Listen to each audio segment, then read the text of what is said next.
الحمدللہ وکفا وسلام علی عبادہ الذین اصطفیٰ اما بعد۔ احباب، حسب وعدہ ہم فضیلت الشیخ محمد عزیر شمس حفظہ اللہ کے ساتھ آپ کے روبرو ہیں۔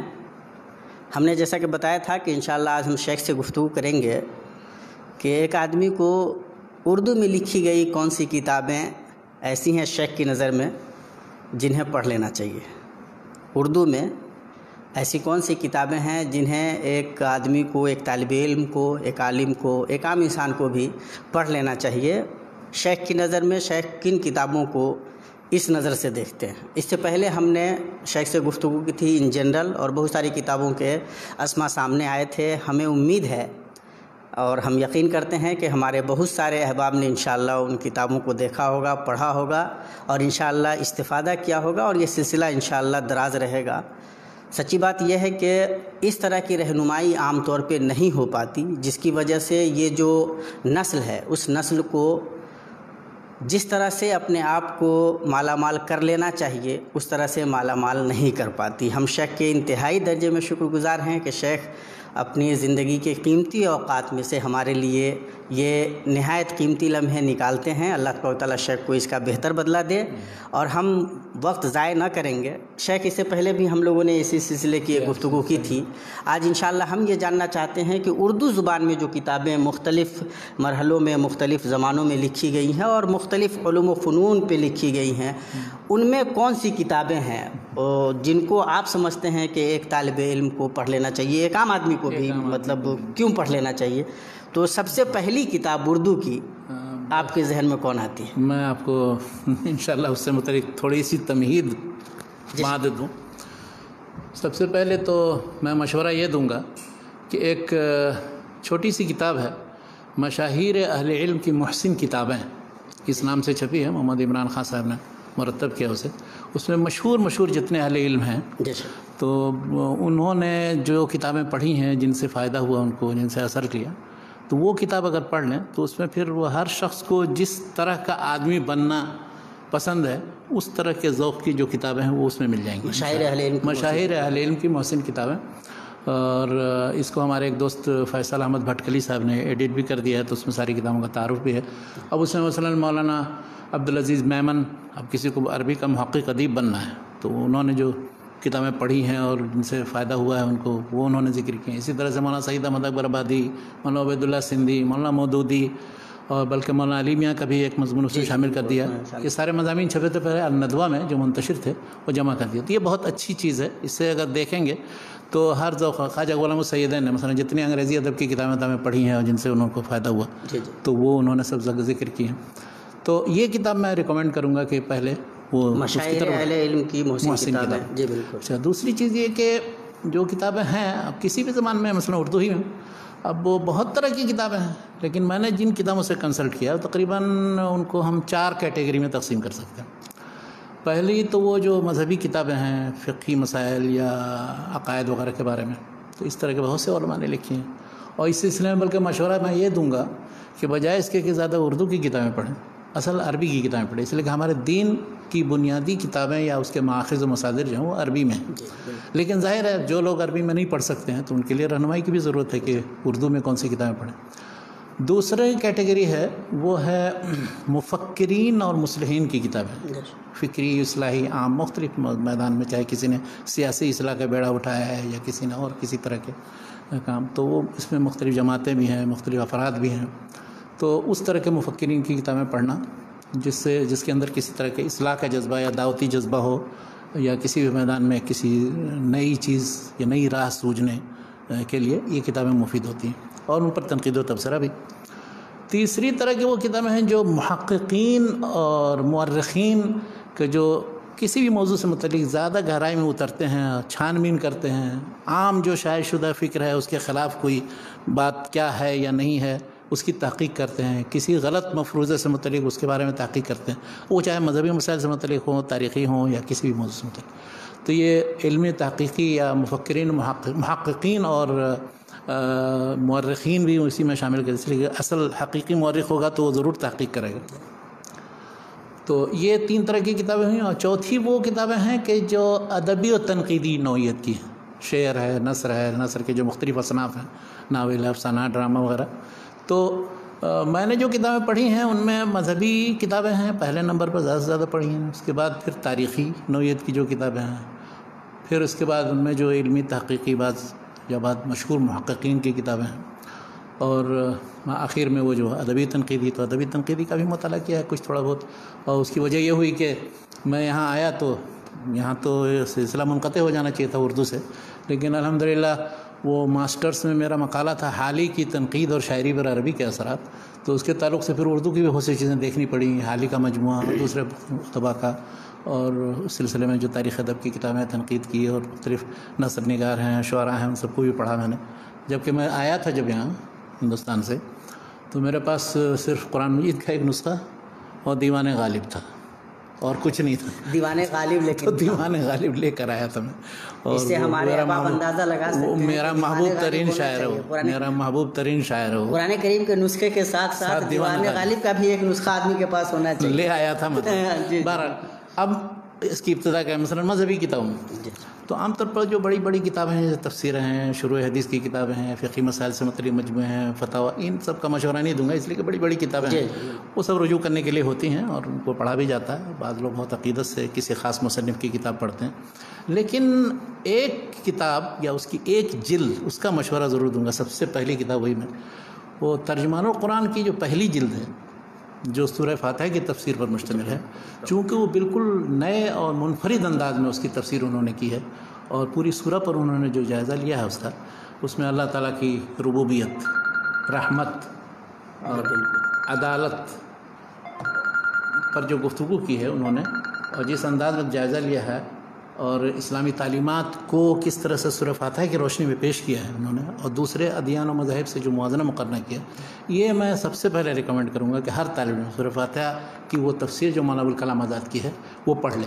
اور سورہ فاتحہ کی بہت سے لوگوں نے بہت نوعیت کی تفسیر لکھی ہے. صوفیہ نے اپنے انداز کی تفسیریں لکھی، مثلا ایک صدر الدین قونوی تھے، انہوں نے تفسیر لکھی، تو پورے وہ سارے صوفیانہ مباحث. متکلمانہ انداز میں دیکھنا ہے تو آپ رازی کی جو تفسیر سورہ فاتحہ ہے مفاتیح الغیب کے اندر وہ دیکھیے. اسی طرح سے سلفی انداز میں ابن قیم نے مدارج السالکین میں سورہ فاتحہ کی جو تفسیر کی ہے انہیں صوفیہ متکلمین کے مقابلے میں. لیکن یہ چوتھی جو میں ذکر کر رہا ہوں اردو مولانا ابوالکلام آزاد کی، ان تینوں سے مختلف ہے، اور بالکل انہوں نے ایک نئے انداز میں سورہ فاتحہ کی تفسیر کی ہے کہ جو پچھلے کسی مفسر نے نہیں کیا، اور نہ آج تک کسی نے اس انداز کی کوئی تفسیر کی. شیخ جب مولانا ابوالکلام آزاد کا، اور آپ تو مولانا ابوالکلام آزاد کے متخصص ہیں ماشاءاللہ، ان کی فکر پر کام بھی کیا، متخصص کیا ہیں، شیخ تھوڑا بہت کام کیا. مولانا ابوالکلام آزاد کا جب نام آتا ہے تو ظاہر ہے ان کی سیاسی بصیرت یا ان کی ادبی حیثیت وغیرہ پہ گفتگو عام طور پہ ہوتی ہے. ایک صحافی کی حیثیت سے بہت معتبر ہیں، اور سیاسی مطلب خاص طور سے مفسر قرآن کی حیثیت سے. تو عام طور سے جو دینی حلقہ ہے اس حلقے میں مولانا ابوالکلام آزاد کی یہ حیثیت اتنی زیادہ معتبر نہیں سمجھی جاتی ہے. پھر جو لوگ پڑھا لکھا طبقہ ہے وہ یہ سمجھتا ہے کہ مولانا ابوالکلام آزاد کا جو ترجمان القرآن ہے اور رشید رضا مصری کا جو المنار ہے، تفسیر المنار، ان دونوں میں شاید بہت زیادہ مماثلت ہے. پھر تو کیا اس کے اثرات آپ کو ترجمان القرآن کی جو پہلی جلد ہے سورہ فاتحہ کی جو تفسیر انہوں نے بیان کی ہے، کیا اس طرح کیا کوئی اثر وہاں بھی نظر آتا ہے؟ سورہ فاتحہ کی تفسیر میں نہیں نظر آ رہا ہے، اس لیے کہ سورہ فاتحہ کی تفسیر یا سورہ کہف کے اندر جو ذوالقرنین سے متعلق جو گفتگو وہ بالکل ہی اوریجنل، کسی سے ماخوذ نہیں.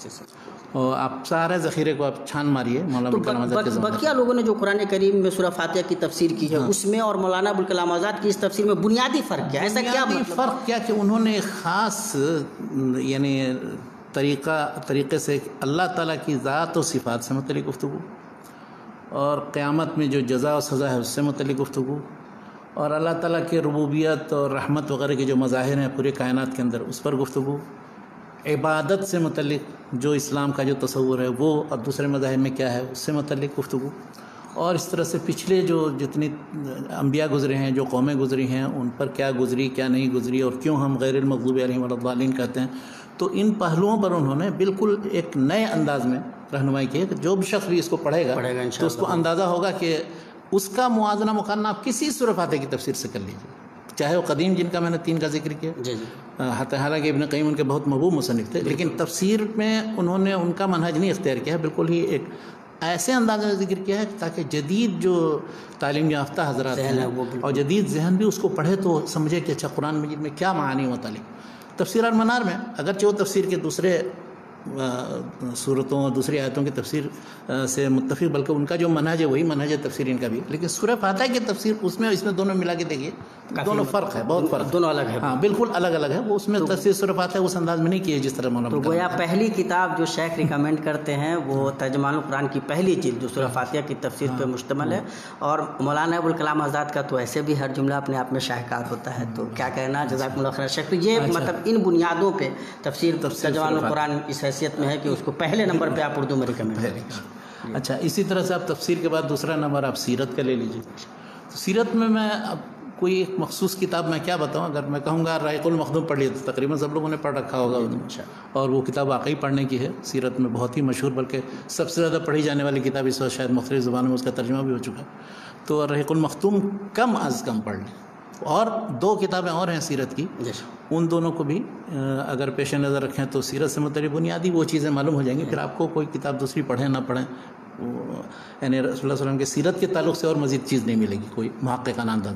وہ رحمۃ للعالمین ہے، اور دوسری سیرت النبی. تو سیرت النبی میں جو علامہ شبلی اور سید ثنا ندوی کی ہے، اس میں شروع کی 2 جلدیں تو سیرت کی ہیں، لیکن باقی جو جلدیں 4 یا 5 جلدیں 7 جلدوں میں چھپی ہے، تو وہ دراصل رسول اللہ صلی اللہ علیہ وسلم کی تعلیمات پر مشتمل ہے، عقائد، عبادات، معاملات، اخلاق سے متعلق. بلکہ ان کا رجحان میں نے کسی اس میں گفتگو میں کہا تھا کہ انہوں نے دراصل زاد المعاد کو سامنے رکھ کر کے انہوں نے یہ کہا کہ لوگ عام طور پر آپ احکام کی کوئی کتاب، عقائد کی کوئی کتاب، فقہ کی کتاب دیں، پڑھتے نہیں ہیں، لیکن سیرت کے بہانے رسول اللہ علیہ وسلم کے نام ہے وہ بھی پڑھ لیں گے. تو زاد المعاد میں جیسے منہج اختیار کیا ہے کہ اسی طرح سے انہوں نے بھی ایک طرح سے دائرۃ المعارف ہے مختصر سا، بالکل اسلام، اور انہوں نے وہ ساری تعلیمات کا خلاصہ اس میں لکھ دیا، وہ بھی بہت ہی بہترین انداز میں. اب وہ ہے تو بہت بڑی کتاب، اب اس میں سے جو حصہ بھی آپ پڑھنا چاہیں، لیکن شروع میں سیرت کا حصہ 2 جلدوں میں. رحمۃ للعالمین بہت ہی ایک طرح سے عاشقانہ ان کا مزاج ہے، اور جس والہانہ جذبے کے تحت انہوں نے لکھا ہے، اور 3 جلدیں اس کی ہیں. تو پہلی اور دوسری یہ دونوں اپنی اپنی جگہ مکمل ہیں، اور تیسری جلد ان کی وفات کے بعد چھپی تھی 1933 میں. 1930 میں ان کی وفات ہوئی تھی، بلکہ وہ یہاں سے لوٹ رہے تھے مکے سے، جہازی میں انتقال ہوا ان کو، پھر ان کا مدفن جو ہے وہ بہر ہے. تو اس کے بارے میں بہت ہی مؤثر انداز میں غلام رسول مہر نے اپنے سفر نامے میں لکھا ہے کہ کس طرح سے ان کا جنازہ ہوا، کیا ہوا. بہرحال اللہ تعالیٰ ان کی مغفرت فرمائے. تو تیسری جلد جو ہے وہ پھر 3 پہلوؤں پر مشتمل ہے جو ان کی وفات کے بعد چھپی، اور اس پر مقدمہ اتفاق سے ثنا ندوی نے لکھا. انہوں نے کہا کہ دیکھیے دونوں کو ہم نے سے علامہ شبلی اپنے استاد تھے، ان کی سیرت بھی میں نے مکمل کی، اور اس پر بھی توفیق ہو رہی ہے کہ میں اس پر مقدمہ لکھوں. تو اس میں اسلام کی بنیادی خصوصیات، قرآن مجید کی بنیادی تعلیمات اور ان کی حکمتیں، ان پر گفتگو 3 باب بہت اچھا ہے. تو گویا کہ یہ 3 کتابیں سیرت کے موضوع پہ، رحیق المختوم سب سے پہلے پڑھ لیں، اور اس کے بعد اگر رحمۃ للعالمین اور سیرت النبی پڑھ لیں. بلکہ یہ بھی ہے کہ اردو زبان میں اگر دیکھا جائے تو اس طرح کی کتاب، مطلب اس پائے کی کتابیں کم ہیں، بلکہ یہ 3 کتابیں اگر واقعتاً ہم پڑھ لیں تو وہ کافی شافی انشاءاللہ کافی بہت ہیں. اب آئیے دوسرے موضوعات پر، کسی اور کوئی موضوع چھیڑیے تو اس کے بعد میں تو اصل یہ چاہ رہا تھا کہ وہ سلسلہ وار اگر آ جائے ہمارے احباب کو سننے میں، ایسے ایک کتاب کہوں کہ اردو زبان میں جتنی کتابیں ان میں سے کون کون سی کتابیں، تو بہت لمبا سلسلہ ہے. تو اب تو ہم نے تفسیر کو قرآن و سیرت ہم نے لے لی، سیرت لے لی ہم نے.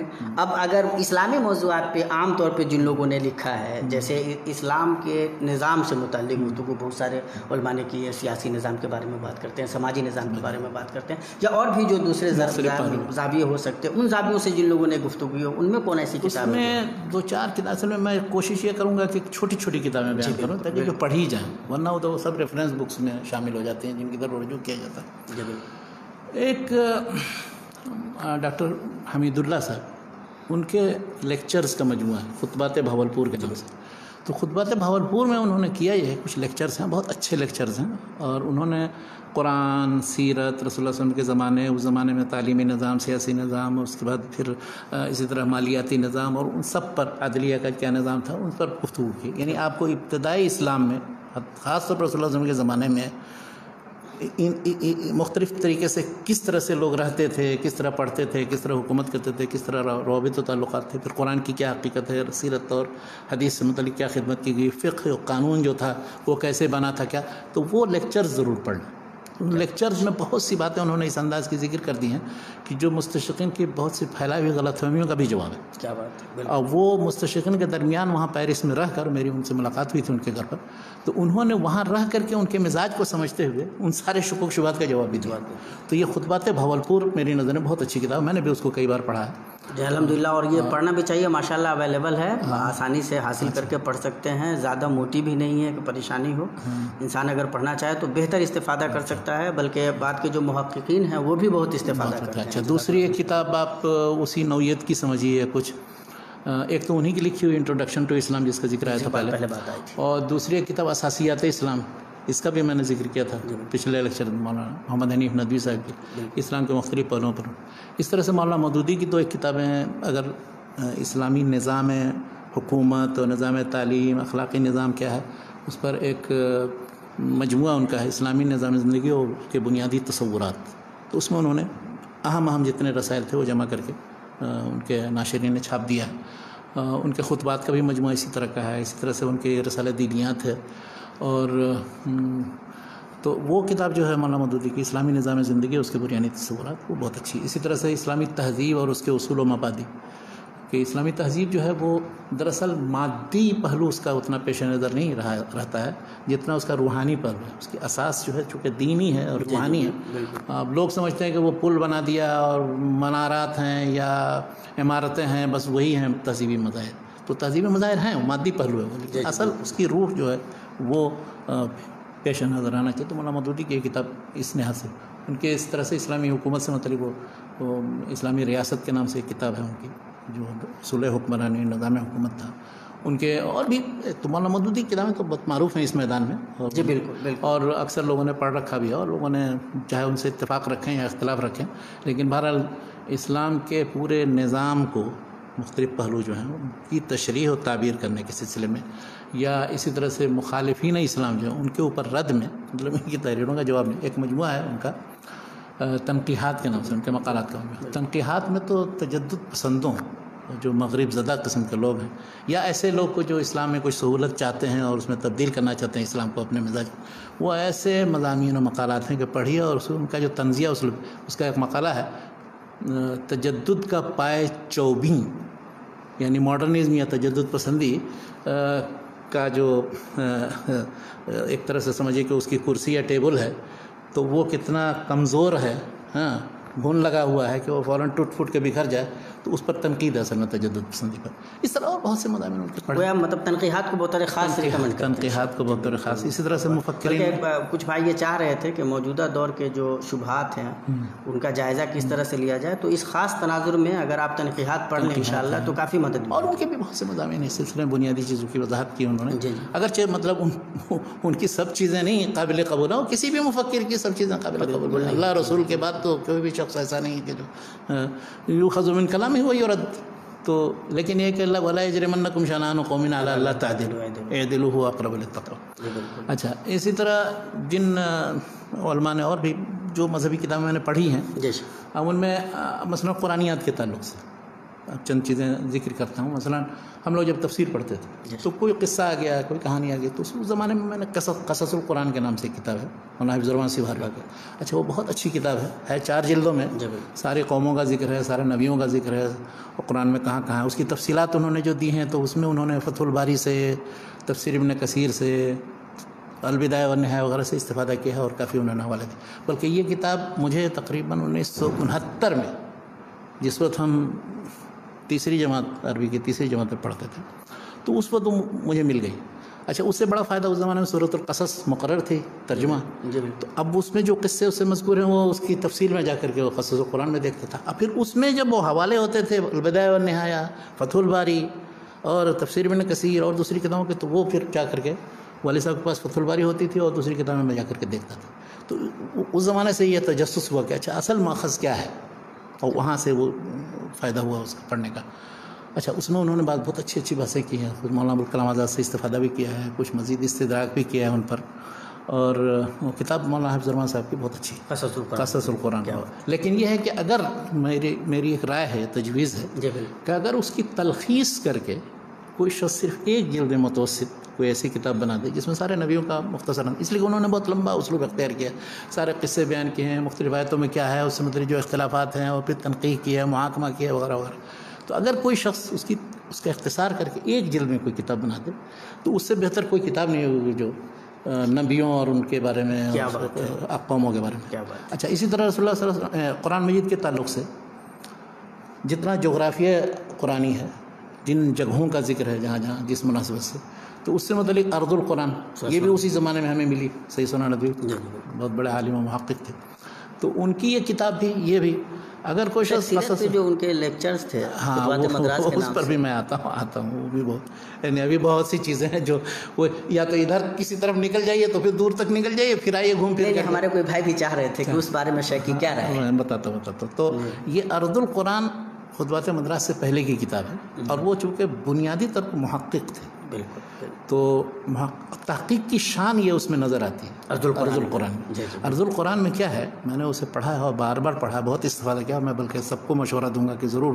قرآنیات کے سلسلے میں یہ بہت اہم چیز ہے، اور اس انداز کی کوئی کتاب عربی میں بھی اس پائے کی نہیں. کیا بات ہے.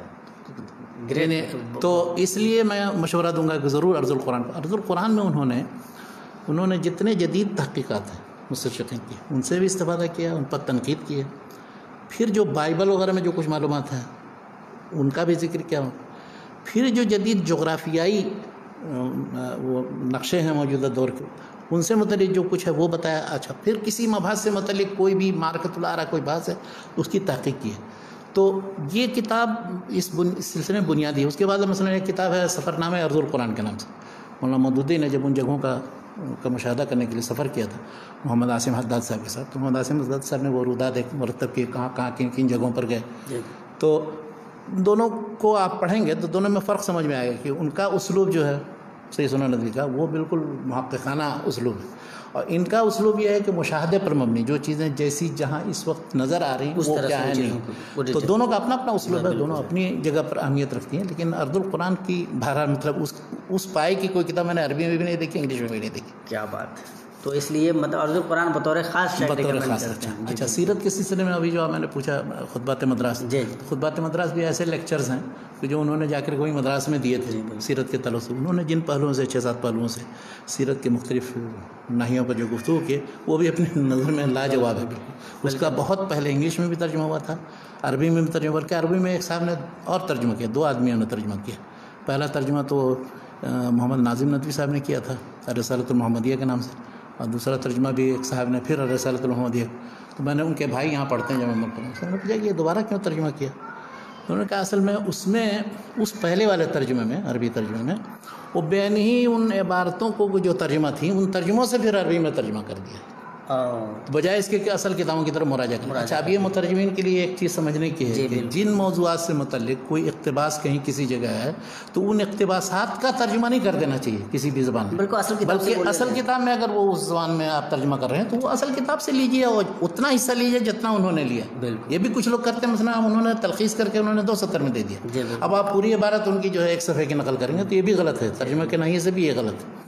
تو یہ خطبات مدراس ہے، اور خطبات مدراس بہت سے لوگوں نے تو اسے حفظ کر لیا ہے تقریباً، اور تقریروں میں استعمال. میں یہ جاننا چاہ رہا تھا شیخ کہ آپ بھی کیا ریکمینڈ کریں گے کہ بچے یاد کریں؟ اگر بچے یاد کریں ان میں سے بعض خطبے تو کہیں کسی جگہ کھڑے ہو کر کے صلی اللہ علیہ وسلم کی سیرت کی جامعیت اور اس کے مختلف جو پہلو، کاملیت اور زبردست ہے. مطلب اس ٹکر کی یا اس انداز کی کوئی کتاب نہیں عربی میں.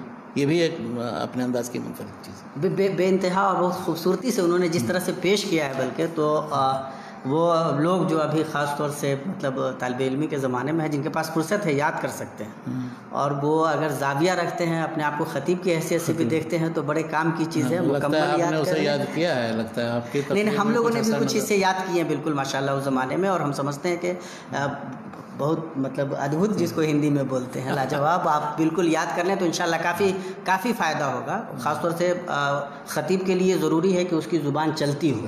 اور مولانا سید سلیمان ندوی رحمۃ اللہ علیہ اردو کے باضابطہ مطلب ہر اعتبار سے مستند ادیب ہیں وہ، اور اس میں خاص طور سے خطبات مدراس میں جو ان کی ادبی شان ہے وہ ہر سطر سے جھلکتی ہوئی نظر آتی ہے. تو ضرور انشاءاللہ یاد کر لیں. سید سلیمان ندوی کا ذکر کرتے ہوئے میں بتاؤں ان کا بھی اور مولانا آزاد کا بھی حال ہے کہ مختلف طرح کی تحریر ان کے مختلف اسلوب پر دلالت کرتے ہیں. بالکل، جیسے مولانا آزاد کے ترجمان القرآن میں الگ اسلوب ہے، تذکرہ میں دوسرا اسلوب ہے، غبار خاطر میں تیسرا اسلوب، الحلہ میں الگ خطیبانہ اسلوب ہے.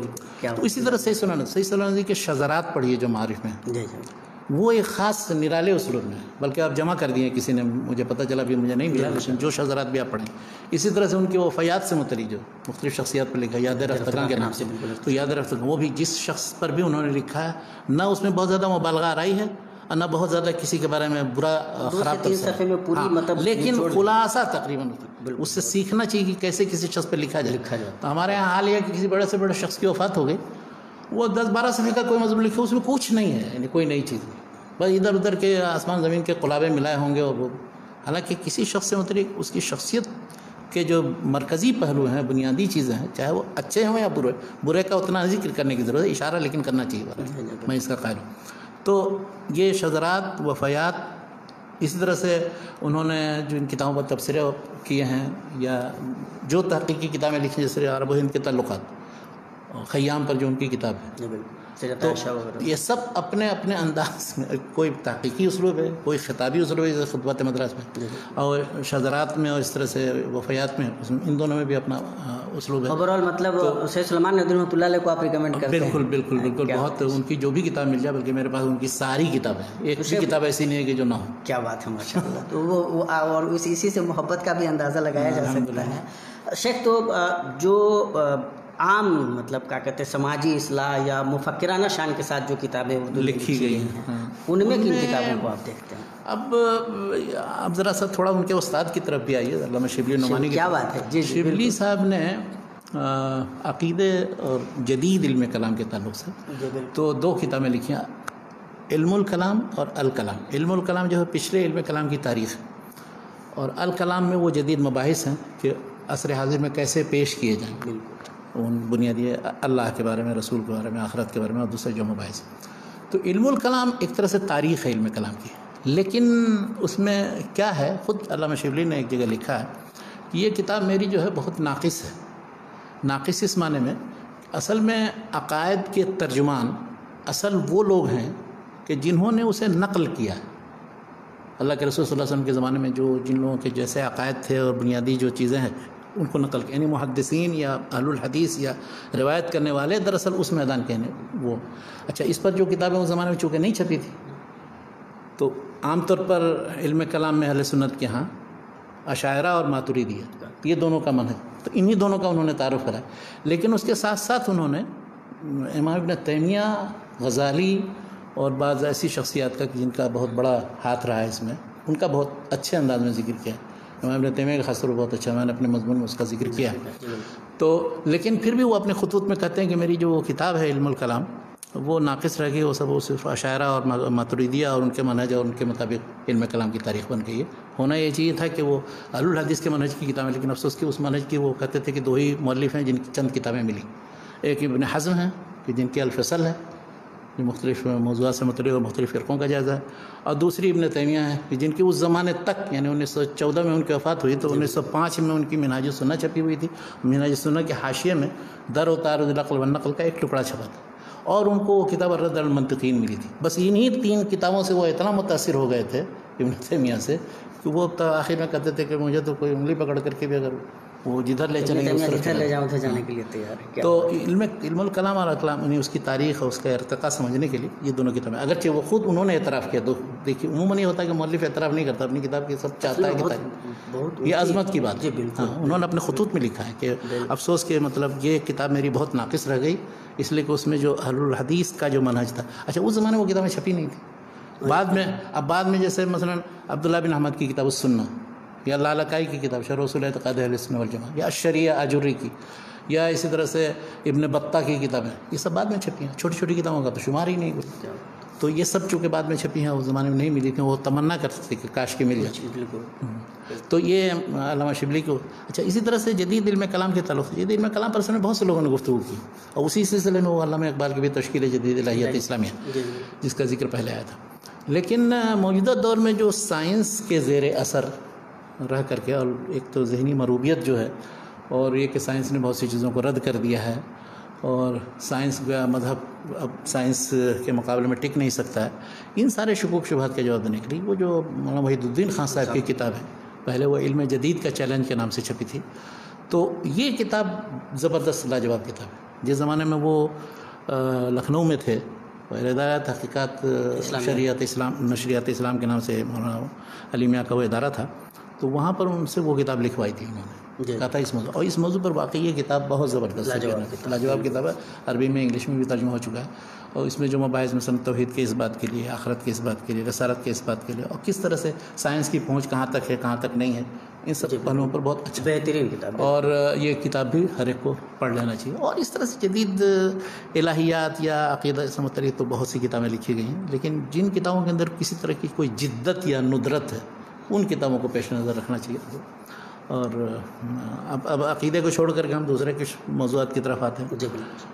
بہت سے لوگ یہ سمجھتے ہیں کہ یہ مناظرانہ کتابیں اور ایسی کتابیں جو ایک دوسرے کے رد میں لکھی گئی ہیں وہ سب نہیں پڑھنی چاہیے. میں اس کا مخالف ہوں. میں کہتا ہوں پڑھنا چاہیے، لیکن مزاج مناظرانہ نہیں بنانا چاہیے. اس سے استفادہ کر کے علمی انداز میں، سنجیدہ انداز میں ان امور کو سمجھنا چاہیے. اس کے تاریخی ارتقاء اور جو صورتحال موجودہ ہم جو اس وقت ہیں وہ کیوں یہ صورتحال بنی ہے، تو وہ مناظرانہ کتابیں پڑھنی ضرور. اچھا، کمال یہ ہے کہ شیخ کا عملی رویہ بھی یہی ہے. شیخ نے اس طرح کی کتابوں پہ جب مقدمے وغیرہ لکھے ہیں تو شیخ یہی کرتے ہیں کہ دونوں جو مطلب فریق ہے، مناظرین ہیں، فریق کے وہ ساری مطلب چیزیں تاریخ باعث لکھ دیتے ہیں ماشاءاللہ. اس کے بعد شیخ کی جو رائے بنتی ہے وہ سلیقے سے پیش کرتے ہیں. جزاک اللہ. تو کہنا یہ ہے کہ اب مذہبی مسائل میں اگر آپ کو پڑھنا ہے تو جہاں کوئی فقہی مسئلہ آئے گا یا عقیدے کا کوئی مسئلہ ہے، اس میں ظاہر ہے 2 ہے 3 رائے ہے. اب اس میں آپس میں اختلاف ہوتا ہے. فقہی مسائل میں تو ایک مسئلے پر پتہ نہیں کتنی کتابیں لکھی گئی. تو اب کچھ لوگ یہ کہتے ہیں نہیں یہ سب بیکار ہے اور اس پر پڑھنے کی ضرورت نہیں. ایسا نہیں ہے. مطلب ان چیزوں کو بھی تاریخی طور پر سمجھنے کی ضرورت ہے، لیکن اپنا مزاج مناظرانہ بنانے کی ضرورت نہیں. اگر کوئی سنجیدہ قسم کا آدمی ہے اس سے استفادہ کرے، صورتحال کو سمجھے اور علم میں مسئلہ کیا ہے، دلائل کیا ہیں، فریقین کا مناقشہ کرنے کے بعد، لیکن وہ پھر ایک دوسرے فریق سے دشمنی اور عداوت نہ کرے. اس کو ایذا پہنچانے کا جذبہ نہ ہو اس کے اندر. اب مثلا جو ایک مثال صرف میں دیتا ہوں، تقویۃ الایمان جو چھپی ہے سن 1242 ہجری میں، اس کا پہلا ایڈیشن کلکتے سے چھپا تھا. تقویۃ الایمان جب شاہ اسماعیل شہید نے لکھی تو اس زمانے میں شرک و بدعت کا جو ماحول تھا ابھی تک ہے پورے بر صغیر میں بہت کچھ، لیکن یہ کہ وہ بھونچال آ گیا ہے. اب اس کے رد عمل میں اہل بدعت کی طرف سے بے شمار کتابیں لکھی گئی ہیں. ان میں سب سے مشہور ایک آدمی تھے مولانا فضل رسول بدایونی، تو ان کی رد میں کتابیں ہیں. پھر اس کے بعد اس کے جواب الجواب میں پھر مولانا حیدر علی ٹونکی رامپوری کی کتابیں ہیں، اور ان کے اوپر رد میں پھر اس طرح سے مولانا بشیر الدین قنوجی نے کتابیں لکھی. تو اگر کسی کو سمجھنا ہو یہ جو بدعت اور اہل بدعت سے جو یا کہ بریلوی اور دیوبندی یا بریلوی اور وہابی یا سنی اور وہابی کے جو اختلافات کیسے شروع، وہ بر صغیر میں دراصل وہ اسی تقویۃ الایمان اور اس پر بحث سے شروع ہوتا ہے. کیا بات ہے. یہ اس کی ابتدا ہے. بلکہ کہا ہی گیا اس زمانے میں فضل رسول بدایونی صاحب یہ کہتے تھے کہ تقویۃ الایمان جو ہے وہ کتاب التوحید کا ہی چربہ ہے، اسی کا ترجمہ ہے. بعض کتابوں میں اپنے لکھ بھی دیا، جبکہ حقیقت یہ الگ ایک کتاب لکھی گئی، وہ الگ. اگرچہ دونوں کتابوں میں فکر اور بنیادی چیز ایک ہی ہے، توحید کو پیش کرنا، لیکن تقویۃ الایمان سب سے پہلے لکھی تھی شاہ اسماعیل شہید نے عربی میں رد الاشراق کے نام سے، جس میں 2 باب تھے. ایک شرک کے اوپر رد، توحید کا اس بات، اور دوسرا سنت کی طرف دعوت اور بدعت پر رد. تو تقویۃ الایمان یہ پہلے باب کا تشریحی ترجمہ بھی ہے اور اس پر فوائد کا اضافہ بھی ہے. اور رد الاشراق مجھے ملی تو بعد میں نے چھاپا بھی بہرحال. تو اس کتاب کا موجود ہے رد الاشراق. موازنہ مقارنہ کیجیے کتاب التوحید سے. کتاب التوحید بھی دوسرے انداز میں لکھی، اس میں صرف اولاً شرک و توحید کے مسائل ہیں، اور جس انداز میں انہوں نے مرتب کیا ہے، جن آیتوں اور حدیثوں کو پیش کیا، پھر اس میں وہ فقہی مسائل کر کے جو استنباط کیا ہے وہ بالکل مختلف ہے. بلکہ بعض مسائل میں اختلاف بھی ہے ان دونوں کے درمیان. ہاں، تو یہ کہنا کہ نہیں یہ وہابیت وہاں سے جو درآمد ہوئی ہے تو وہ تقویۃ الایمان کا ذریعہ، پھر وہابیت اور اس طرح سے سارے اہل حدیث حضرات کو یا اس طرح سے دیوبندیوں کو بھی اب تو وہ وہابی کہتے ہیں، وہ سارے جتنے بریلوی ہیں. تو یہ وہابیت جو شروع ہوئی ہے وہ تقویۃ الایمان ہی سے شروع ہوئی ہے اگر اس کو وہابیت کہا جاتا. اور پھر اس کے بعد اس کے رد عمل و جواب، اس کی کتاب. اس سارے مباحث کا اگر آپ کو خلاصہ صرف ایک کتاب کے اندر پڑھنا ہو، کن مسائل میں اختلاف ہو، ان کا موقف کیا ہے، ان کا موقف کیا ہے، اور اس سلسلے میں دلائل کیا ہیں، ان کا مناقشہ. تو ایک کتاب ہے اکمل البیان فی تائید تقویۃ الایمان و رد اطیب البیان. ایک کتاب تھی اطیب البیان کے نام سے جو تقویۃ الایمان کے رد میں لکھی گئی. تو اس کے جواب میں مولانا عزیز الدین مراد آبادی نے اکمل البیان کے نام سے ایک ضخیم تقریباً 800-900 صفحے کی کتاب. مولانا طارق بھوجانی ایک بار ہندوستان گئے اور اس کتاب کا پتہ چلا، اس لیے کہ اس کی بہت سی قسطیں اہل حدیث امرتسر میں چھپی تھی. تو کچھ قسطیں تو ان کو تلاش و جستجو، دیکھیے ایک محقق جو ہوتا ہے وہ تلاش کرتا ہے کہ باقی کہاں، تکملہ کہاں ہے اس کے. تو ڈھونڈ ڈھانٹ کر کو معلوم ہے ان کے ورثہ کے پاس مل گیا، لائے اور پتہ نہیں کس حالت میں مسودہ رہا ہوگا، اور اس کے بعد بڑی محنت کر کے اس کو پھر ایڈٹ کیا، اس پر حواشی لکھ کر. یہ کتاب اگر کوئی شخص پڑھ لے تو میرے خیال سے جتنی یہ عقائد سے متعلق جو مسائل توحید و سنت بدعت سے متعلق چیزیں ان کو سمجھنے میں مدد ملے گی، اور اس کے سلسلے میں جو جدل و مناظرہ ہوا اور 13ویں صدی ہجری میں کیا موقف تھا علماء کا، پھر اس کے بعد اس کے اثر سے پھر 14ویں صدی ہجری تک یہ سلسلہ کیسے دراز ہوا. اب وہ اس زمانے کے مؤلف ہیں، اندازہ لگائیے یہ 20ویں صدی کے شروع کے، اور انہوں نے جس کتاب کا حوالہ دیا تو اس کتاب میں کب کا یہ چھپا ہوا ہے، کس سن میں چھپا ہوا، کس مرتبہ کا چھپا ہوا، یہ لکھا انہوں نے. اگر قلمی ہے تو یہ بتایا کس لائبریری کے اندر، حسن شاہ رامپوری کی لائبریری میں ہم نے یہ نسخہ دیکھا اور اس میں جا کر کے وہ عبارت ملا. بلکہ ایک دلچسپ بات اس کتاب سے متعلق میں کہوں آپ کو، علامہ اقبال نے جو مولانا حسین مدنی سے متعلق چند ابیات کہہ دیے ہیں، عجم ہنوز ندانت رموز دین ورنہ ز دیوبند حسین احمد ایچے بلا جبی سرود برسر ممبر کہ ملت از وطنس چے بے خبر سے مقام محمد عربیس وہ مصطفیٰ و رساں خیش راہ کے دیں ہم اوست اگر بہو نہ رسدی تمام بلا. اچھا، اب یہ جو شعر کہہ دیا ایسا ثبت کر دیا دیوان کے اندر، تو اب آج تک سارے دیوبندیوں کے لیے پریشانی کا باعث ہے. ایک شخص کو جب دفاع کی سوجھی تو کیسے دفاع کیا، تو وہ اقتباس ایک ملا عزیز الدین مراد آبادی صاحب کی اسی کتاب اکمل البیان میں، کہ انہوں کو بڑا وہ تھا، قلق تھا اور افسوس تھا، اور اس کے بعد اس سے رجوع انہوں نے کر لیا تھا وغیرہ وغیرہ، اس طرح کا بیان. تو اس طرح کی چیزیں انہوں نے نقل کی. اچھا، اقبال کو بعد میں اس کا افسوس تھا، یعنی یہ نقل یہیں سے ملا، اکمل البیان میں ملا، دوسری کسی جگہ نہیں ملا ان کو. ہمیں ذاتی طور پہ افسوس ہے اقبال کا ہی تبصرہ، لیکن زیادہ سخت ہے. اچھا، اسی طرح سے وہ ایک مسئلہ ہے، مولانا حسین احمد مدنی صاحب نے شہاب الثاقب میں لکھ دیا تھا کچھ، اور وہابیوں کے بارے میں، اور اپنا جو تبصرہ لکھا ہے تو اس سے متعلق بھی دفاع اور وہ اس کے صفائی وہ اسی اکمل الدین صاحب اکمل البیان میں انہوں نے عزیز الدین مراد آبادی، بلکہ شاید یہی بات ہے، وہ پچھلی بات جو میں کہہ رہا ہوں وہ غلط ہے. اچھا، اکمل حسین احمد مدنی سے متعلق جو صفائی ہے کہ انہوں نے رجوع کر لیا تھا، ان کو دیوبندیوں کے پورے لٹریچر میں نہیں ملا، کہیں کسی جگہ نہیں، کسی کتاب کے اندر نہیں. وہ رجوع سے متعلق جو بات ہے وہ اسی اکمل البیان میں عزیز الدین مراد آبادی. اس سے اندازہ لگا سکتے ہیں کہ عزیز الدین مراد آبادی کس طرح کے یعنی سنجیدہ قسم کے مورخ تھے. ان کو اس سے کوئی مطلب نہیں تھا کہ کون کس گروپ کا، بلکہ علماء دیوبند کا بہت احترام کرتے ہیں، ان سے تعلقات بھی ان کے تھے.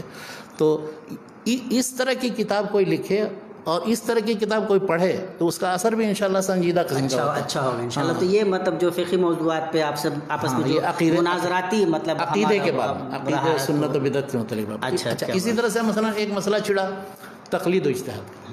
اچھا، اب یہ مسئلہ بھی بہت اختلافی مسئلہ ہے. پرانے زمانے میں بہت سی کتابیں لکھی گئی ہیں اس پر، اور بعد میں پھر 13ویں صدی ہجری میں، اس کے بعد پھر لوگوں نے 14ویں صدی ہجری میں آج تک لکھے جا رہے ہیں لوگ.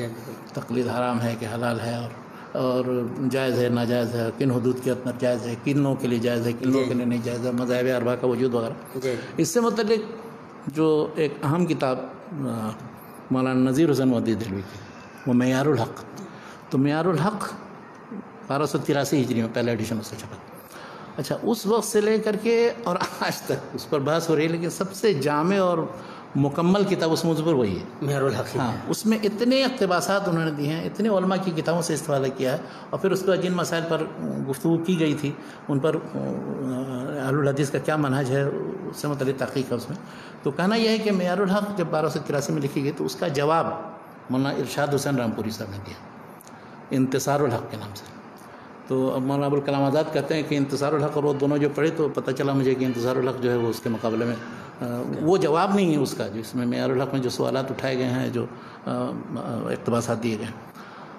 انتصار الحق کے جواب میں پھر 4 کتابیں لکھی گئی. انتصار الحق کا 4 میاں صاحب کے شاگردوں میں سے 4 آدمی نے جواب دیا.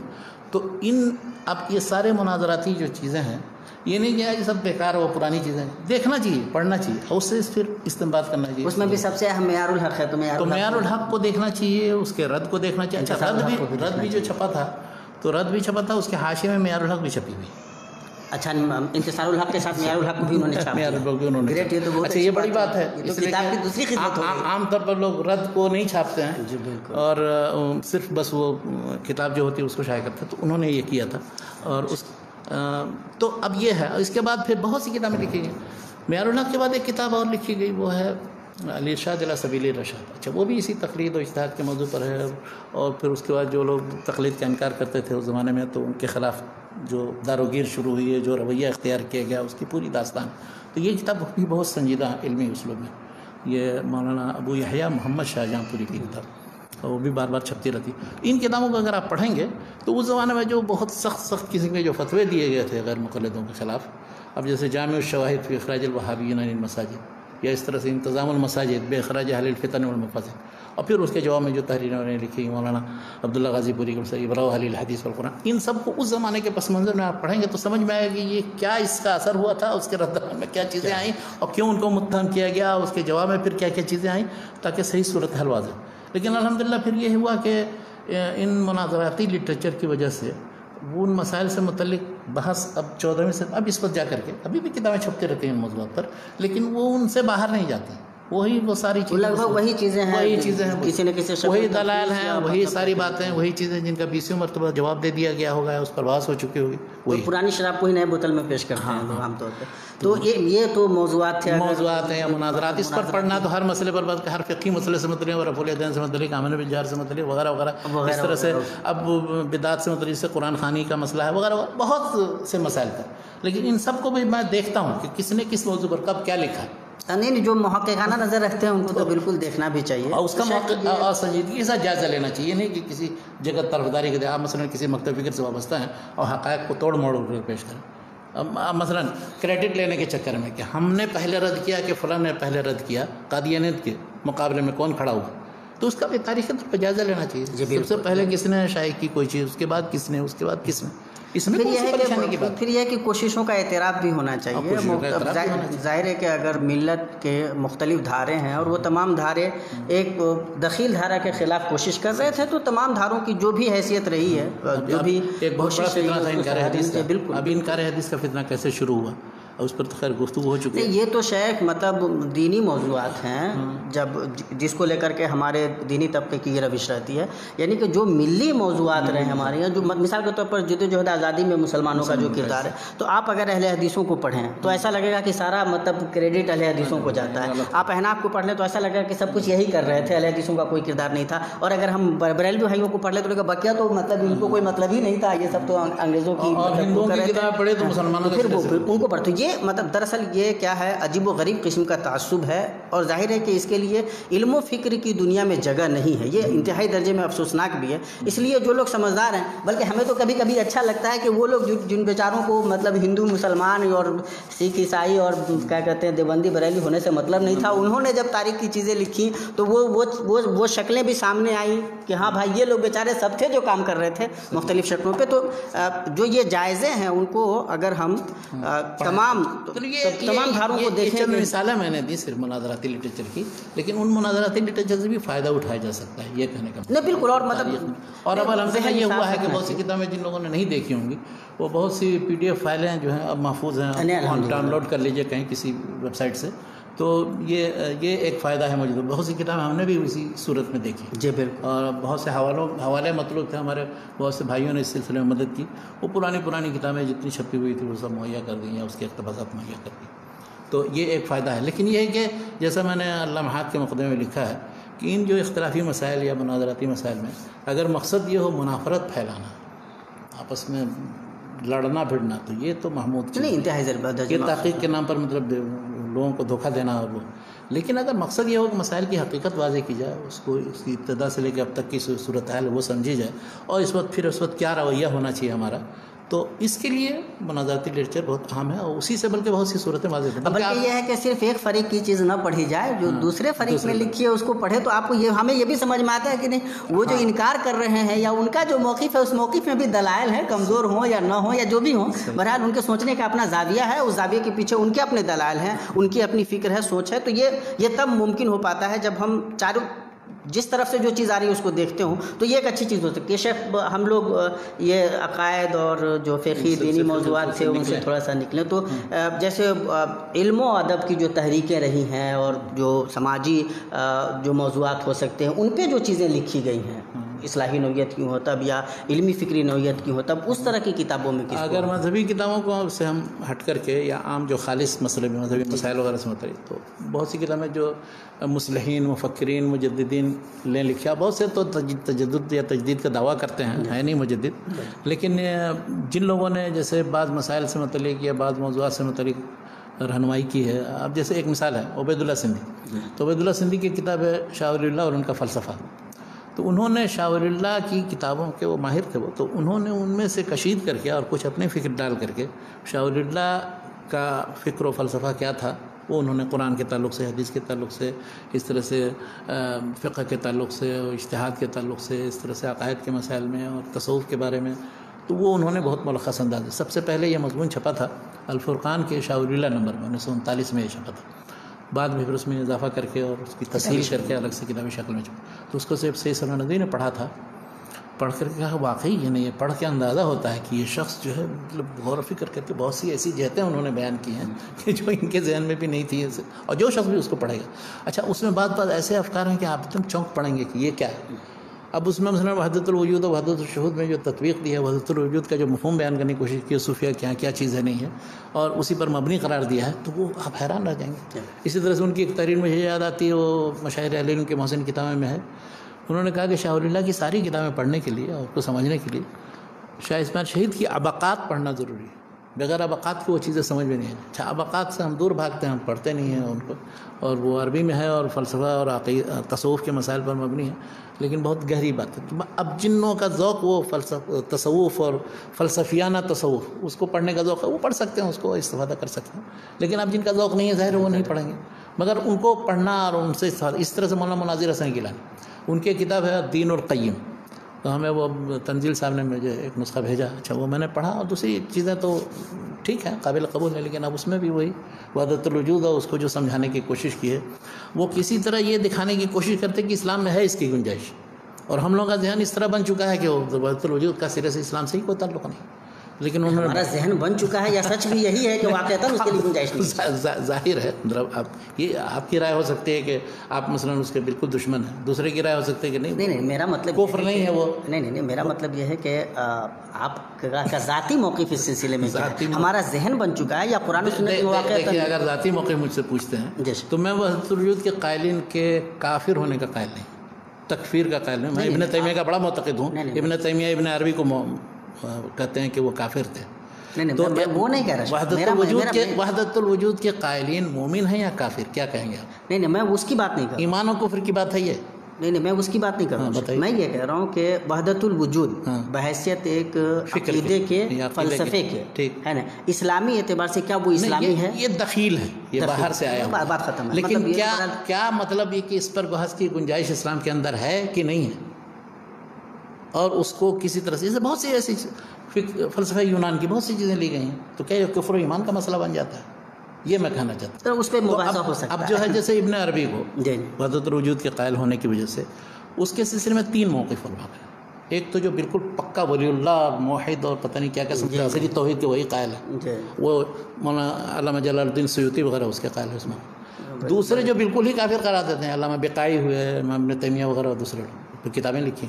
تیسرا موقف یہ ہے جو درمیانی ہے, مطلب وہ کہتے ہیں کہ ٹھیک ہے یہ مباحث اور یہ سب چیزیں نہیں اسلام سے تعلق, لیکن ان کو تم کافر کیسے کہو گے؟ کفر کے لیے مطلب کوئی ایسی صریح دلیل چاہیے کہ اس کی بنیاد تو تکفیر کیا, تو وہ توقف کا موقف. علامہ سخاوی وغیرہ کا انہوں نے کتاب لکھی القول المنبی عن حیثیت ابن عربی, تو انہوں نے وہ تینوں موقع بیان کیا, سب کے فتوے درج کیے ہیں. جو لوگ کافر کہتے ہیں ان کے بھی فتوے درج کیے, جو ولی اللہ سمجھتے ہیں ان کے بھی فتوے درج کیے, اور جو اپنا توقف اختیار کرتے ہیں اس کے بھی فتوے درج کیے. تو آپ وہ توقف, تو میں تو مطلب ابن عربی سے متعلق یا کوئی بھی جو وحدت الوجود کا قائل ہے اس کے, ورنہ اب آپ اس کا مطلب ہے کہ جتنے ہمارے یہاں بر صغیر میں, وہ تو بر صغیر میں تو وحدت الوجود ہی کا فلسفہ تھا. اس کے مخالفین یا تو شیعہ تھے یا کچھ ایسے متکلمین تھے. تکفیر تو یہ مطلب آخری درجے کی بات ہے, لیکن بحیثیت ایک فکر کے اس کا اسلام سے بہرحال تعلق نہیں ہے. جو لوگ مطلب اس کو سمجھتے ہیں کہ اسی پر بنیاد اور اصل ہے اسلام کی, اس کو سمجھے بغیر آپ سارے اسلامی عقائد اور اس کے سلسلے میں توجیہ و تعبیر نہیں کر سکتے. جیسے مولانا عبید اللہ سندھی نے شاہ ولی اللہ کو جس انداز میں پیش کیا ہے، اب شاہ ولی اللہ کی بعض کتابوں سے یہ سمجھ میں بھی آتا ہے، یا شاہ ولی اللہ کے ہاں جو وحدت الوجود اور وحدت الشہود کے درمیان جو تطبیق کی کوشش ہے، ایک رسالہ مدنیہ ہے ان کا. تو یہی انہوں نے یعنی مجد الثانی نے ابن عربی کے نظریہ وحدت الوجود کی مخالفت کی. انہوں نے کہا وحدت الشہود ہے، یعنی ہر سب کچھ یعنی حقیقی وجود صرف اللہ تعالیٰ کی ذات کا ہے اور دوسری چیزیں کوئی حقیقی وجود نہیں رکھتی. انہوں نے کہا نہیں، ہر جگہ اس کی تجلی ہے، اس کے اثرات ظاہر ہوتے ہیں، لیکن یہ کہ فی نفسی ذاتی طور پر اس کے اندر نہ حلول کیا ہوا ہے اللہ کی ذات ہے، نہ جو وحدت الوجود کا مفہوم ہے. یعنی وجود دوسری چیز کا ہے بھی، یعنی وجود اللہ کا بھی ہے، غیر اللہ کا بھی ہے. وحدت الوجود سرے سے اس کے وجود حقیقی کے ہی قائل نہیں دوسرے. وہ تو جو کچھ ہے سب کو اللہ ہی مان لیتے ہیں. شاید تو یہ کیسے اسلامی ہو سکتا ہے؟ لیکن تو یہ دین القیم ہے. اور انہوں نے لکھی تھی، اصل میں یہ لیکچرز تھے ان کے جامعہ عثمانی میں، وہ پروفیسر تھے دینیات کے. تو مولانا مناظر حسن گیلانی نے آسان انداز میں سوچا کہ یہ طلبہ کو سمجھ میں آ جائے گی. لیکن وہ بھی اب موجودہ کسی شخص کو کتاب اگر مل جائے، کراچی میں چھپی ہے، پہلے تو اس کا ایک پارٹ چھپا تھا، بعد میں دوسرا پارٹ بھی چھپا، تو وہ اس میں جو مباحث پڑھیں گے آدھی چیزیں سمجھ میں آئیں گی، آدھی نہیں سمجھ میں آئیں گی. اور وحدت الوجود وحدت الشہود سے متعلق تو پورا ہی نہیں سمجھ میں آئے گا جس شخص کو وحدت الوجود اور وحدت الشہود سے متعلق حقیقت نہ معلوم. لیکن بہرحال پڑھنے کی حد تک اس کو بھی پڑھ سکتے ہیں. بہرحال پڑھنا تو چاہیے. شاید تو یہ ان مباحث پہ ہم گفتگو کر رہے تھے. آپ کا ادب سے تعلق رہا ہے باضابطہ، آپ نے حال ہی پہ کام کیا ہے، اردو ادب سے بھی آپ کا ماشاءاللہ گہرا رشتہ رہا ہے. عروض کے ماشاءاللہ شیخ ہمارے بڑے مطلب زبردست جانکار ہیں، بڑی گہری بصیرت رکھتے ہیں اس سلسلے میں.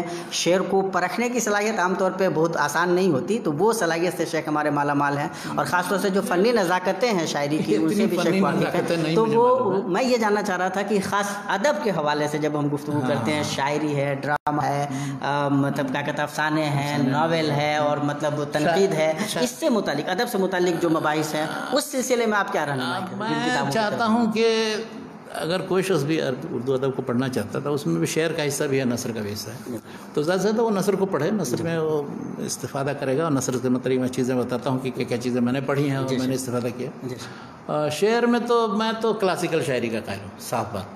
مطلب یہ جدید جب آپ کلاسیکل شاعری کہتے ہیں تو کیا مراد ہے؟ کلاسیکل شاعری یعنی جو پرانے جیسے نظیر پر آبادی ہیں، یا اس کے بعد مومن ہیں، غالب ہیں، اقبال ہیں وغیرہ. تو اقبال کے زمانے سے میر ہیں، میر تو وہ پرانے ہیں، وہ تو میر کے بغیر تو شاعری کی تاریخ نہیں مکمل ہو گیا. تو ان لوگوں کا جو طرز تھا کہنے کا، چاہے وہ غزل ہو یا نظم، تو ان میں اور ان کا مطالعہ کرنا، ان کے جو مختلف انتخابات ہیں، انتھولوجیز، ان کو دیکھنا چاہیے، پیش نظر رکھنا چاہیے. اس لیے کہ ہر شاعر کا دیوان آپ پورا نہیں پڑھ سکتے، آسان بھی نہیں ہے. بالکل مشہور کچھ غزلیں ہوتی ہیں یا نظمیں ہوتی ہیں معروف. تو میں نے خاص طور پر غالب کو چونکہ بہت زیادہ پڑھا ہے، لیکن غالب کو پڑھنے کے لیے ضروری ہے کہ آپ بہت سے افکار و خیالات اور ان چیزوں سے واقف ہوں، خیالات سے.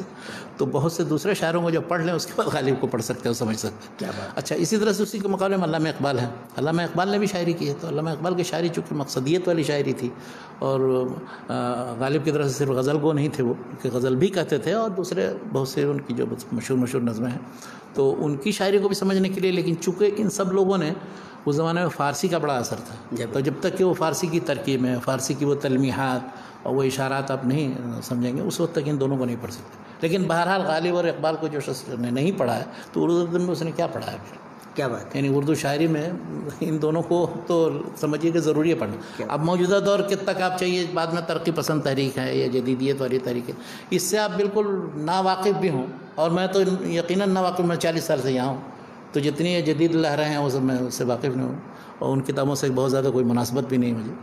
لیکن یعنی سمجھیے کہ آزادی تک جو تجربے ہوئے ہیں، ان میں کچھ مشہور شاعروں کے نظمیں اس میں پڑھی ہیں. لیکن ان دونوں کو میں بہت زیادہ پسند کرتا ہوں، غالب اور اقبال. بعد میں جب حالی کا مطالعہ کیا، ان کی مسدس پڑھی، تو واقعی مسدس لاجواب نظم ہے. ان کی بعض نظمیں بھی تھیں جدید، جو نظم یا شعر و شاعری میں جو تجربے ہوئے ہیں، تو اس میں حالی تھے، محمد حسین آزاد تھے، انہوں نے جو نظموں کا تجربہ کیا، تو اس کی تاریخ پڑھی. اسی طرح سے کلیات نظم حالی اور کلیات نثر حالی وغیرہ سب پڑھی. لیکن شعر میں بہت زیادہ میں نے مطالعہ نہیں کیا. ان کے مختلف انتخابات، بڑے مشہور شعراء کی غزلیں ہیں، غزلیں گنگناتا ہوں، لیکن یہ کہ ان سب کو میں نے پڑھا نہیں ہے. اب معین حسن جذبی کی جو بہت مشہور غزل ہے، وہ علی گڑھ کے تھے نا، جی جی بالکل، مرنے کی دعائیں کیوں مانگوں، جینے کی تمنا کون کرے، اب یہ دنیا یا وہ دنیا، اب دنیا اب خواہش دنیا کون کرے. کیا بات. تو یہ ہے، یہ اس طرح کے بہت سی غزلیں. تو سالم تھی ساحل کی. اچھا، بہادر شاہ ظفر کی وہ بہت مشہور جو نظم یا غزل ہے، جو انہوں نے بہت سی غزلیں کہی ہیں، وہ سب ایک زمانے میں یاد تھے، لیکن ہوا یہ کہ ادھر ہاں لگتا نہیں تھا. لیکن اب یہاں عربی شاعری کا جو جاہلی دور سے لے کر اب تک مطلب کیا، تو اس کا غلبہ ہو گیا. تو انشاءاللہ جب ہم لوگ اردو شاعری سب بھول گئے کریں گے تو ظاہر عربی کتابوں پہ بات کریں گے. میں نے زیادہ تر یہ رکھا ہے اردو ادب کے تعلق سے کہ اس کی جو نثری چیزیں ہیں وہ میں نے بہت پڑھی، اور آج تک پڑھتا رہا ہوں، بلکہ آج تک بھی جو چیزیں اس سلسلے میں کیا. ہاں، اس میں بتا رہا ہوں کہ پڑھنے کا سلسلہ ہم نے بچپن میں، جب ہم لوگوں نے ناول بھی پڑھی، اور ناول میں جاسوسی ناول سب سے زیادہ پڑھی. کیا بات. ابن صفی کی جاسوسی ناول اکثر تقریباً پڑھ گیا ہوں. اور اس کا پڑھ جائیے. یہ اچھا، لیکن کب پڑھتے تھے؟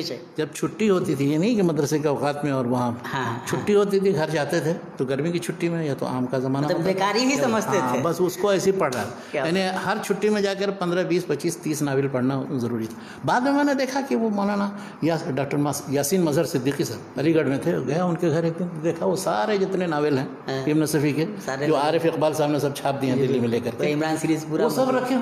میں نے کہا کیا آپ پڑھتے تھے؟ اور کیا ہے یہ، اس چورن کے بغیر کبھی تحقیق کا کام نہیں ہو سکتا، یہ انہوں نے کہا مجھے. تو مطلب اچھا، اس میں کیا ہے، بعض لوگ جو مانوس نہیں ہیں ناول اور ان سے، وہ تو کہیں گے کہ اللہ علیہ بے بیکار فضول وقت ضائع کرنا. لیکن حقیقت یہ ہے کہ جو شخص بھی ابن صفی کی ناول پڑھے گا تو اس کو پتہ چلے گا کس طرح سے اس نے مشرقی تہذیب کی طرف سے دفاع اور اس کی برتری کا بیان کیا. اور دوسری بات یہ ہے کہ کہیں آپ کو اس میں فحش نگاری کی مثال نہیں ملے، یعنی اس کو آپ سب کے سامنے کہیں کسی جگہ پڑھ سکتے، کہیں کسی یورپین کا یا کوئی وہ جو اس کے بعض کریکٹر ہیں ان کی زبانی کی بعض چیزیں ہیں، لیکن بہرحال مطلب ان کی اب تک پڑھنے کے، یعنی وہ بے نظیر آدمی ہے، اور اس جیسا کوئی اردو میں جاسوسی ناول لکھنے والا نہیں. عالمی سطح پہ بھی، عالمی زبانوں میں بھی جاسوسی ناول کے معاملے میں وہ ابن صفی کا کوئی مقابلہ نہیں سمجھا جاتا. اچھا، اس کے بعد ہم نے اسی زمانے میں بہت سی چیزیں ہمیں، اب جیسے بڑے بڑے جو لکھنے والے ہیں، خاکہ نگار ہیں، کچھ مزاحیہ تحریر لکھنے والے، اس میں رشید احمد صدیقی، رشید احمد صدیقی کو بہت پڑھا میں نے. خندہ ہے، مضامین رشید ہے، یا اس طرح سے ان کے جو خاکے ہیں، جو جیسے انہوں نے گنجہائے گرامایا، ہم نفس آنے رفتہ، آشفتہ بیانی میری، اس میں ان کی جتنی تحریریں دیکھیں اس میں علی گڑھ بہت زیادہ موجود ہے. بالکل، علی گڑھ کے کچی بارک اور دوسری چیزوں کا بہت زیادہ ذکر ہے. لیکن جس شخصیت کا ذکر کیا آپ اس میں پڑھیے تو واقعی، اب علامہ اقبال کا مثلا اس میں ذکر کیا تو کس طرح اس سے ملاقات ہوئی، اور وہ ان کا لہجہ جو انہوں نے کہا کہ کیسے چونکے وہ جا کر. اور صدیقی صاحب کاف سے وہ صدیقی کر رہے تھے، لیکن پنجابیوں کا یہی طریقہ ہے، شاعری چاہے جیسی بھی کریں، اور جس طرح سے وہ، لیکن جب اقبال نے کچھ کہنا شروع کیا نثر میں تو دوسرے میں کہ اقبال آنے دیجیے شاعری ہی ٹھیک ہے. اچھا، اسی طرح مطلب مزاحیہ تحریروں میں پطرس کا جواب نہیں، تھوڑے سے مضامین ہیں، لیکن بعد میں لوگوں نے ڈھونڈ کر کے ان کے اور دوسرے بھی مضامین نکالے. ایک مجموعہ اچھا خاصا بنا دیا ہے کسی نے پاکستان سے چھپی ہے، کلیات پتر، لیکن وہ 11 مضمون کی وجہ سے وہ مشہور ہے. اس میں جو سویرے جو کل آنکھ میری کھلی، اس کو کوئی شخص پڑھے اور مرحوم کی یاد میں یا اس طرح کی. اور اسی طرح جو پاکستان کے ایک دو رائٹر ہیں، عطاء الحق قاسمی صاحب، جی اللہ کی پناہ، وہ بقید حیات ہے ماشاء اللہ، ہنسنا رونا منع ہے، اس کا ایک مجموعہ ہے، یا اور بھی جو مجموعے تیار ہیں تو دلچسپ ہیں. اسی طرح انتظار حسین کو پڑھا ہے. انتظار حسین اب وہ جس انداز میں اس نے کہانی اور افسانہ لکھنے کا سلسلہ شروع کیا، بالکل ہی نیا، داستانوں کو قدیم سے داستانوں سے ساری چیزیں لے کر کے اس نے کیا بات، جنم کہانیاں، قصے کہانیاں اور. اچھا، اس کا ایک مجموعہ ہے بہت اچھا، علامتوں کا زوال، یہ انتظار حسین، علامتوں کا زوال. اس میں اس نے کیا کیا ہے کہ جتنی ہماری پچھلی جو تہذیبی روایات کے نمونے تھے یا وہ چیزیں، وہ سب ہم نے دھیرے دھیرے مغرب زدگی میں سب ختم کر دی. جبکہ حقیقت یہ ہے کہ ان چیزوں سے ہماری شناخت تھی، ان کو چھوڑنے کا مطلب یہ کہ ہم گم ہو گئے، اپنا رشتہ جو ہم نے ماضی سے کاٹ لیا. اب اس میں اسے مثال دی انہوں نے ایک مضمون کے علامت الغزوال، وہ ہندوستان میں بھی چھپی، پاکستان میں بھی چھپی. اس میں ایک مضمون میں انہوں نے لکھا کہ ہم لوگوں نے ترقی یہ سمجھ لی کہ ہم انگریزی سیکھ لیں، انگریزی حروف میں ہم اپنی ساری زبانوں کو لکھیں، اور اس کے بعد تو چنانچہ انہوں نے مذاق اڑاتے ہوئے لکھا، کہا کہ دیکھیے جاپان نے اور چین نے اپنے اسی دقیانوسی رسم الخط کو باقی رکھتے ہوئے کہاں تک ترقی، کیا بات. اور ترکی نے اس زمانے تک، ترکی اپنے رسم الخط کو، یا اس طرح سے انڈونیشیا ملیشیا وغیرہ نے اپنے رسم الخط کو فرنگی حروف میں بدل لیا، رومن حروف میں بدل لیا، تو وہ کہاں پہنچ گیا تھا سر؟ تو کہا کہ یہ رسم الخط اصل یہ ہمارا ماضی ہے اور ہمارے ماضی سے رشتے کا سبب ہے۔ حقیقت یہی ہے، اس وقت ابھی ترکی زبان کے اندر جو پورا لٹریچر ہے وہ سب عربی رسم الخط میں تھا، جس کو انہوں نے اب موجودہ نسل کے لوگ سب پڑھ نہیں پاتے ہیں اپنے پرانی چیز، ظاہر ہے جب اس رسم الخط سے ہی واقف نہیں ہوں گے تو کیسے پڑھ؟ تو یہ مجموعہ جو ہے وہ بہت علامتوں کا زوال۔ اچھا، اسی طرح کچھ ایسی آپ بیتیاں بھی ہیں بہت دلچسپ قسم کی، اس میں مولانا آزاد کی جو ہے مولانا آزاد کی کہانی خود آزاد کی زبان ہے جو ملیح آبادی نے مرتب کی، وہ دلچسپ ہے۔ اس طرح سے اپنی تلاش میں جو کلیم الدین احمد صاحب کی، وہ بھی دلچسپ اپنے انداز کی۔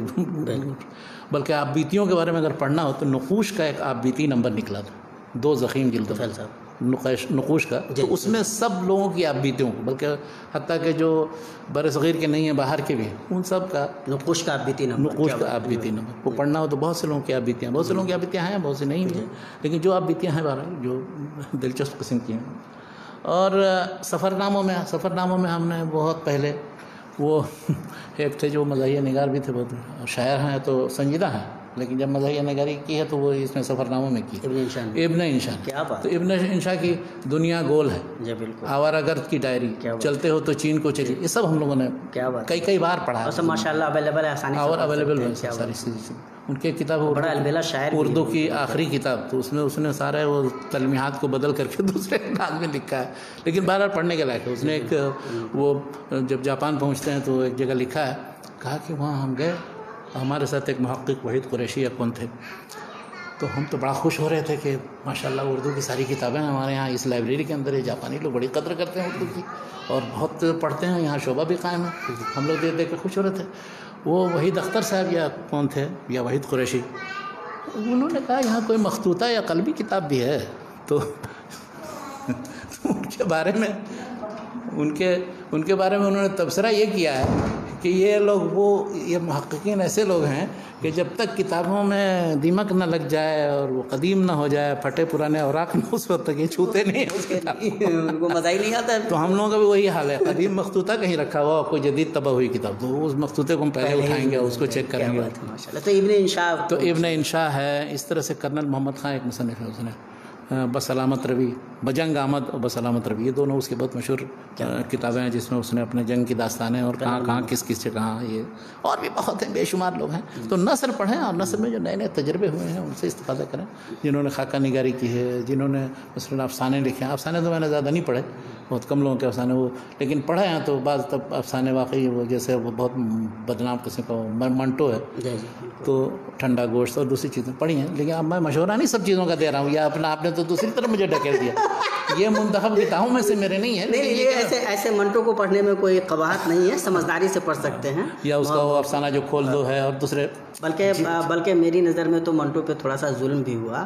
اس نے جس گہرائی سے جو باتیں کہی ہیں عام طور پہ لوگوں نے اس گہرائی سے لی نہیں۔ مثال کے طور پر کھول دو، جب وہ کھول دو میں پڑھ رہا تھا تو مجھے بہت افسوس ہوا کہ نہ معلوم کیوں لوگوں کو اس میں ایسی کیا خرابی نظر آ گئی کہ اس کو لے کر کے اس کو بدنام کیا گیا۔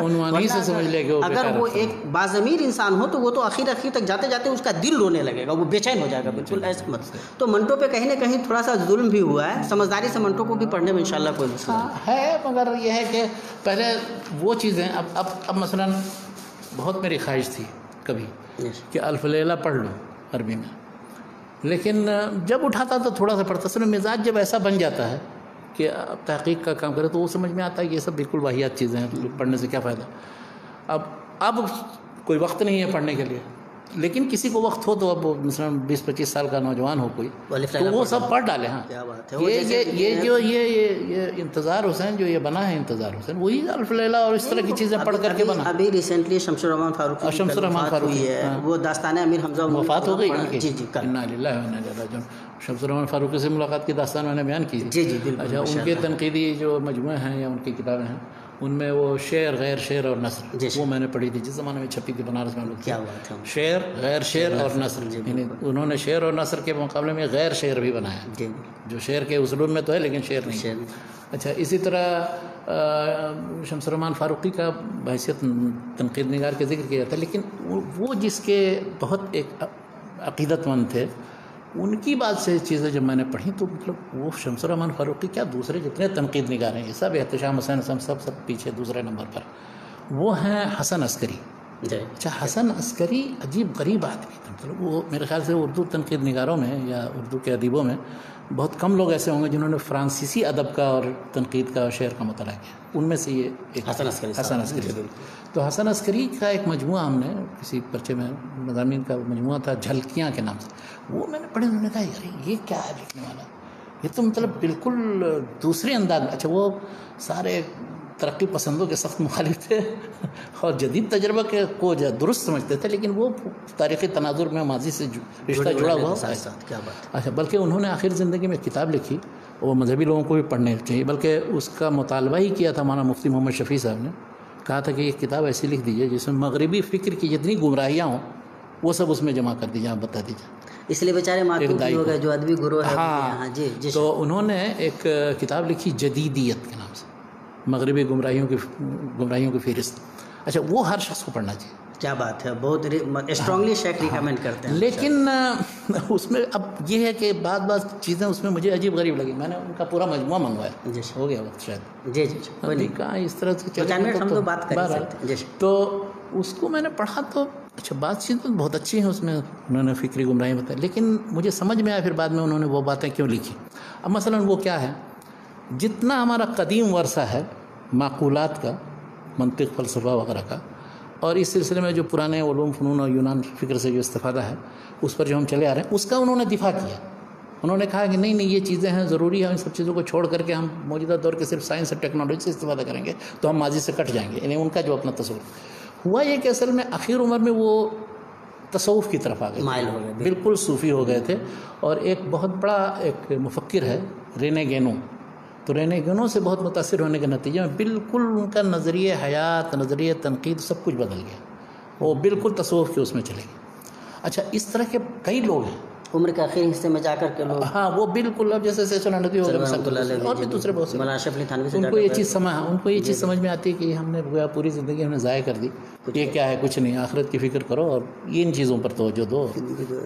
تو اب ایسا بھی ہے. تو انہوں نے جو جدیدیت لکھی اس پس منظر میں لکھی. انہوں نے بلکہ یہ کہا اس میں کمپیوٹر کی ایجاد ابھی نہیں ہوئی تھی یا اس کے سلسلے میں تحقیقات ہو رہی تھی، وہ چونکہ جدید ترین فکر سے واقف رہتے تھے، چاہے وہ فرانسیسی زبان میں لکھا جائے یا انگریزی زبان میں لکھا جائے. تو انہوں نے کہا کہ اب یہ جو زمانہ آ رہا ہے جس میں کمپیوٹر کی ایجاد ہوگی، مصنوعی عقل بن جائے گا، تو اس کا بہت برا اثر پڑنے والا ہے انسانی عقل پر اور اس پر. اب وہ دیکھیے ابھی اس وقت اس کے سارے مظاہرات مرتب ہو رہے ہیں. اب کمپیوٹر کے ایسے ہم محتاج ہو گئے ہیں، ایسا اس پر انحصار ہے کہ ابھی جو امریکہ کے اندر جو دھماکہ ہوا ہے، معلوم ہوا کہ وہ اس پورے ایک علاقے کے سارا کنیکشن سب کٹ گیا. اور سب نیشویل میں جو ابھی کل پرسوں ہوا، تو اب خدا نخواستہ کبھی معلوم ہوا کہ گوگل ہی اڑ گیا سارے کا علم لے کے عالم من بعد علم شیء. اب آپ پھر کتابوں ہی کا سہارا لیں گے، سب چیزیں جتنی آپ کے پاس محفوظ ہے سب ختم ہو جائیں گی، تو بالکل ہی انسان جاہل ہو جائے گا. تو ان کا کہنا یہی تھا کہ انسانی عقل بالکل ختم ہو جائے گی، بلینک ہو جائے گی، اور وہ ساری مصنوعی عقل کا غلبہ ہو جائے گا. اور اس لحاظ سے وہ ڈراتے تھے. جبکہ ہم لوگ یہ کہتے ہیں ہر جگہ ہر ملک میں ہر ایک کو کہتے ہیں کہ جدید ٹیکنالوجی حاصل کرو اور اسی یہی ترقی کا راز ہے. نہیں، مسئلہ یہ ہے کہ جو لوگ بیچارے حاصل نہیں کریں گے وہ پیچھے رہ جائیں گے. اس لیے ٹھیک ہے یہ مطلب وساوس یا خدشات، اندیشے اپنی جگہ پہ جائز بھی ہوں تو بھی دنیا کا ساتھ دینا ہی پڑتا ہے. نئی ہواؤں کے ساتھ نہیں چلیں گے تو آپ مطلب ٹھہرے رہ جائیں گے اور دنیا بہت آگے نکل جائے گی. تو یہ بھی سمجھنا بہت ضروری ہے. اور تو شیخ وہ حسن عسکری سب تک ہم لوگ پہنچے ہیں. اس کے علاوہ اور بہت سے مولانا ابوالکلام آزاد کی غبار خاطر پڑھیں. کیا بات، غبار خاطر میں بیٹھ کر کے فرضی طور پر کیسے خط لکھا ہے مولانا الرحمن شیروانی کو، اور اپنے سارے چیڑا چیڑے کی کہانی ہے. اور صبح جو ہے فجر سے پہلے اٹھ کر کے اور کس طرح چائے تیار کرتے تھے، اور چائے پر جو گفتگو کی انہوں نے وہ پڑھی. وہ اپنا اسی طرح جو خطوط اور ہیں، جیسے ابھی مجنو گورکھپوری نے جو تنقیدی مجموعہ ایک ان کا، وہ بھی خطوط ہی کا نام فرضی ایک محبوبہ کو فرض کر لیا ہے اور اس کے نام خطوط ہے، اور وہ سوال کرتی ہے یہ جواب دیتے ہیں. تو اس میں یہ ہوتا ہے کہ آدمی لگا بدھا نہیں رہتا ہے کہ علمی انداز میں ایک مقالہ لکھنا ہے تو اس میں کچھ اپنی طرف سے نہیں ڈال سکتے. یہ تو ہوئے ایسے لوگ کہ جو ادب اور تنقید وغیرہ کے لوگ ہیں. لیکن اکثر میں نے جو اردو میں پڑھا ہے وہ ان محققین کو پڑھا ہے کہ جو اب تحقیق کے میدان میں سید سلمان ندوی کا ذکر ہے. لیکن اب وہ سید سلمان ندوی تو خیر دینی اور تاریخی چیزوں میں تحقیق کی، جو ادبی تحقیق وغیرہ کی لیکن ایک جو ہے بالکل بت شکن محقق، وہ ہے محمود شیرانی. کیا بات ہے. تو محمود شیرانی تو ایسے تھے کہ انہوں نے کسی کو خاطر میں نہیں لا کر کے، اور ان کے سارے مقالات کا مجموعہ چھپ گیا. اب مثلا محمد حسین آزاد نے جو کتاب لکھی آب حیات، تو آب حیات میں اس نے اردو شعراء، اردو شاعری اور ادب کا تاریخی جائزہ لیا ہے، لیکن اس میں اتنی تاریخی غلطیاں ہیں، اتنے زیادہ معلومات کی غلطیاں ہیں کہ انہوں نے کتاب لکھی آزاد بحیثیت محقق. وہ آزاد ابوالکلام آزاد نہیں ہے، یہ محمد حسین آزاد. تو انہوں نے ان کا پورا کچا چٹھا نکال کے کیا.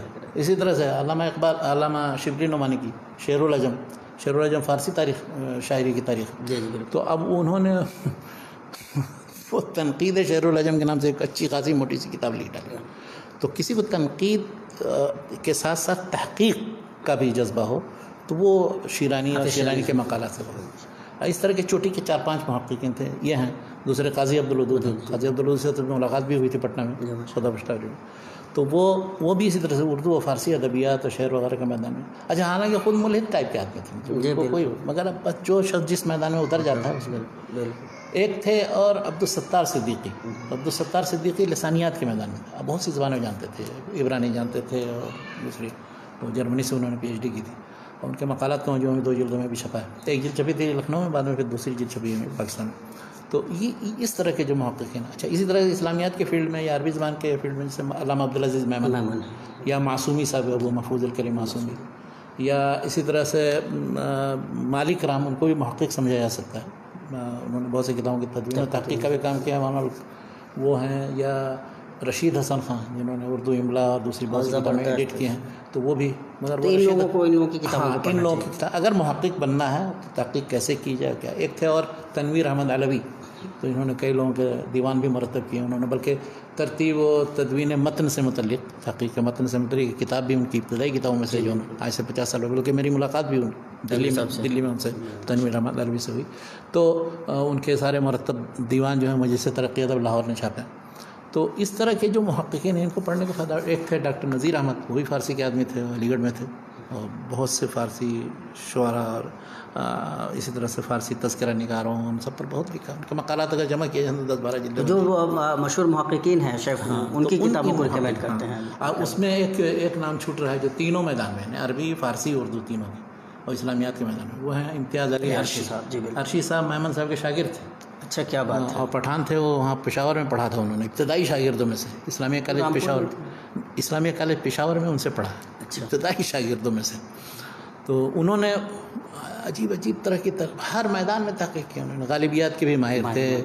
اس طرح سے اردو اور اردو میں پشتو کا حصہ، ایک کتاب ان کی، پشتو زبان کے اثرات اردو پر کیا ہے. اچھا، اسی طرح ان کے مقالات کا ایک مجموعہ ہے جو پاکستان میں بہت پہلے چھپا تھا مجلس ترقی ادب سے، اس میں تحقیقی مضامین ہیں. انہوں نے ذوالقرنین سے متعلق مقالہ لکھا ہے کہ اس کی تفسیر مختلف لوگوں نے کیسے کن تفسیروں میں کی ہے. کیا بات. تو اس میں ایک مقالہ ان کا بہت ہی دلچسپ قسم کا ہے، نہج البلاغہ، جو خطبوں کا مجموعہ ہے اور علی کی طرف منسوب کیا جاتا ہے.